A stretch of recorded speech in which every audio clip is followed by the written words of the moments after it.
Oh, hello. Do you see this background here? How about this one? Here we have two different implementations of the operator invoke function. The first implementation does not receive any input parameter and it prints out to the console a welcome message to the bank. So it says, welcome to this great bank. The second one receives one input parameter and it is a message, and it complements the complete message which says, the bank welcomes you with message. In our program, as you can see, we want to print out the bank welcomes you with bankruptcy. But first, we want to get the welcome message of the bank. What do you think happens when we run this program? Let's see. So we didn't get the welcome message from the bank. We did get this bank welcomes you with bankruptcy. In the last log, we print out a message that says, can we make a bank?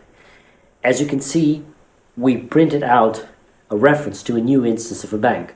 So the first two calls would actually be two creations of two instances of bank. So how do we actually call this function? Well, here we have it. Now let's run the program. There we go. Now we were able to call the invoke. But the point of this presentation is simply to say that be very careful when you use invokes, because you might end up calling the constructor, which can lead to unexpected results.